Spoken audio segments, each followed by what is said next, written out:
नमस्कार दोस्तों, strong electrical channel पर आपका एक बार फिर से हार्दिक स्वागत करता हूं।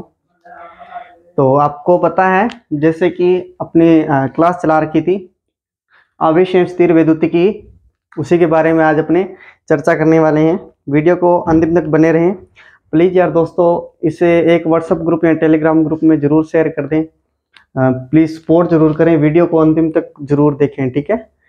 और इस इस वीडियो के डिस्क्रिप्शन में मैंने टेलीग्राम ग्रुप का लिंक दिया है। हमारे टेलीग्राम ग्रुप पर ज्वाइन हो जाइए, उसी में आपको नोटिफिकेशन कुछ मैं देते रहता हूँ, ठीक है।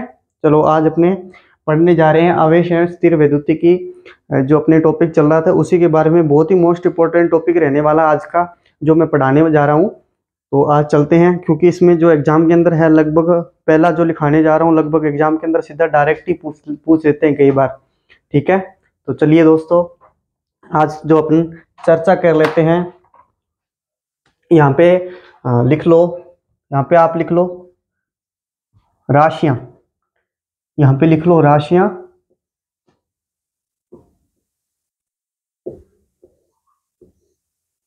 और यहाँ पे लिख लो परमाणु क्रमांक। कौन सी राशि का कितना परमाणु क्रमांक होता है।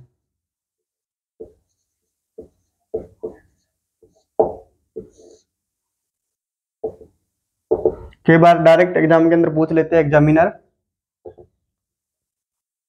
तो लिखाने के लिए जा रहा हूं आपको मैं कि कौन सी राशि का कितना परमाणु क्रमांक होता है, ठीक है।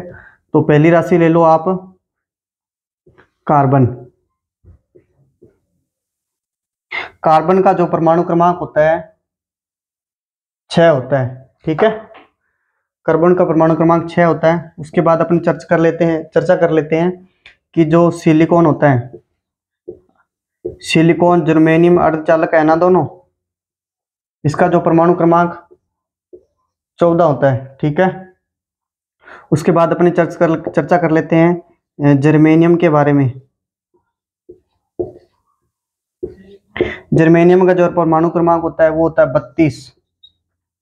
उसके बाद 4 नंबर चर्चा कर लेते हैं कॉपर की। पहले अपने एल्यूमिनियम लिख लेते हैं, ठीक है। पहले अपने एल्यूमिनियम की चर्चा करते लेते हैं कि जो एल्यूमिनियम का परमाणु क्रमांक होता है वो होता है 13, ठीक है। कितना होता है। उसके बाद अपन चर्चा कर लेते हैं कि जो कॉपर होता है, ये तो एग्जाम के अंदर पूछ भी लिया है। कॉपर का परमाणु क्रमांक कितना होता है 29, ठीक है। 6 नंबर पर अपने बात कर लेते हैं। कॉपर के बाद आता है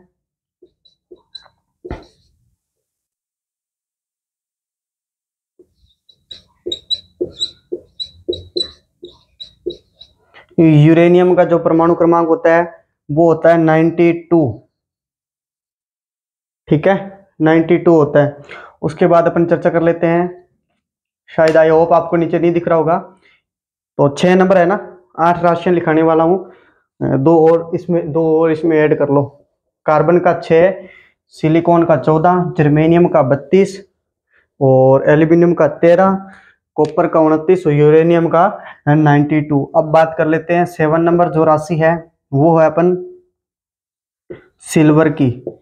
सिल्वर का परमाणु क्रमांक पूछ सकते हैं एग्जाम के अंदर।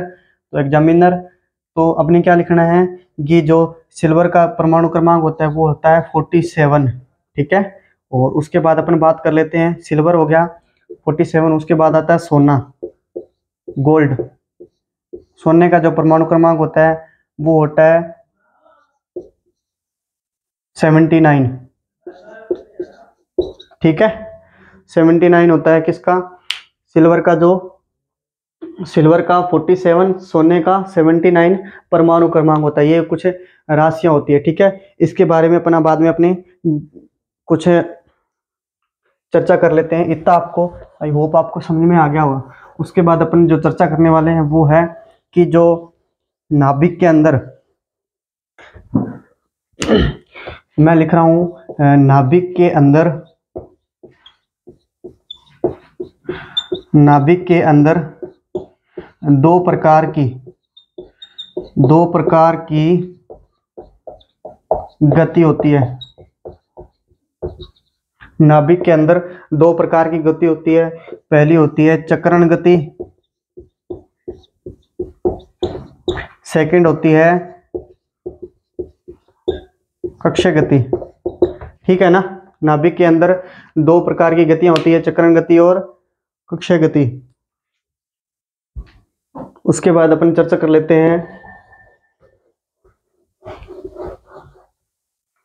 उसके बाद एक टॉपिक आता है कि शोंजी इलेक्ट्रॉन और जो फ्री इलेक्ट्रॉन है उसकी डेफिनेशन, परिभाषा क्या बनती है। ठीक है, तो मैं आपको बता दूं, जो शोंजी इलेक्ट्रॉन है वो किसे कहते हैं और जो फ्री इलेक्ट्रॉन या मुक्त इलेक्ट्रॉन होते हैं उसे क्या कहते हैं। ठीक है, वो कौन से इलेक्ट्रॉन होते हैं, तो इसके बारे में अपनी चर्चा कर लेते हैं। पहले अपने हेडिंग डाल लो यहाँ पे कि जो शोंजी इलेक्ट्रॉन है वो किसे कहते हैं। शोंजी इलेक्ट्रॉन,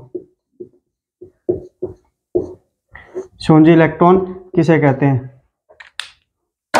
तो मैं आपको बता दूं, पहले अपनी परिभाषा मैं लिख लेता हूं, उसके बाद मैं आपको समझा दूंगा। ठीक है,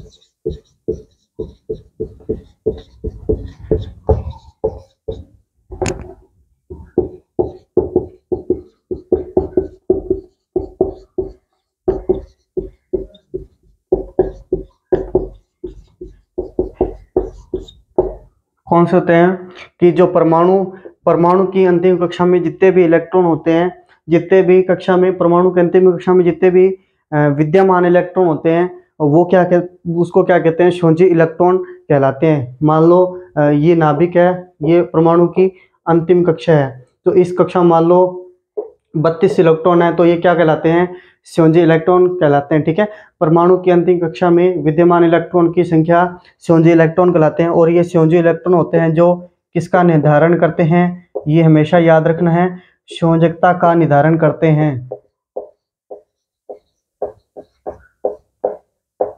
किसका निर्धारण करते हैं, संयोजकता का निर्धारण करते हैं। ठीक है, उसके बाद अपन टॉपिक आता है कि जो फ्री इलेक्ट्रॉन है या मुक्त इलेक्ट्रॉन है उससे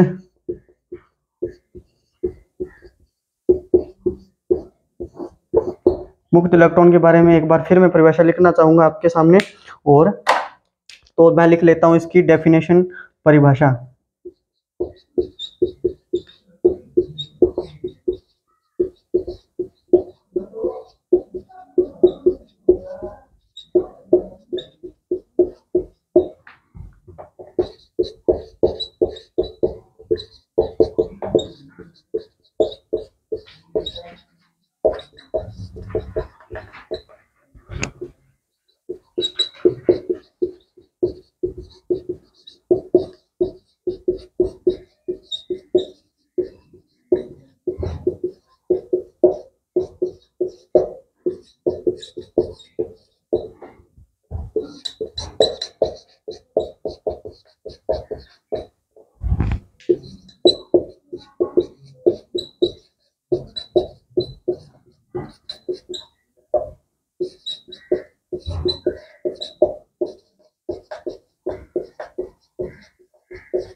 ठीक है, शायद मेरे को पता है नीचे नहीं दिख रहा होगा आपको, तो इसके बारे में आपको ऊपर परिभाषा बता देता हूँ कि जो मुक्त इलेक्ट्रॉन है वो किसे कहते हैं, परमाणु की अंतिम कक्षा में जितने भी इलेक्ट्रॉन विद्यमान होते हैं। ठीक है, परमाणु की जितनी भी कक्षा में अंतिम कक्षा में जितने भी इलेक्ट्रॉन विद्यमान होते हैं उनको एक प्रकार से अपने बाह्य ऊर्जा दी जाती है। जब अपने बाह्य ऊर्जा अपनी उसको प्रदान करते हैं तो वो अपना यहाँ से स्थान छोड़कर कूद जाते हैं। ठीक है, अपने इसको ऊर्जा दी और ये इलेक्ट्रॉन है जो यहाँ से कूद जाते हैं। ठीक है, इसको क्या कहते हैं, मुक्त इलेक्ट्रॉन जो जगह होती है, मुक्त इलेक्ट्रॉन या इसको जहाँ फ्री इलेक्ट्रॉन बोलते हैं अपने। ठीक है, तो मुक्त इलेक्ट्रॉन से किसका निर्धारण होता है, एग्जाम के अंदर आ चुका है कि मुक्त इलेक्ट्रॉन से चालकता का निर्धारण होता है। किसका, चालकता का निर्धारण होता है मुक्त इलेक्ट्रॉन से, क्योंकि ये वहां से बाहर ही निकल गए, इसके कारण धारा प्रवाह होने लगी। ठीक है, इसको क्या कहते हैं, चालकता का निर्धारण होता है किसके कारण, मुक्त इलेक्ट्रॉन के कारण, और संयोजी इलेक्ट्रॉन के कारण किसका निर्धारण होता है, संयोजकता का निर्धारण होता है। ये बात याद रख लेना। ठीक है,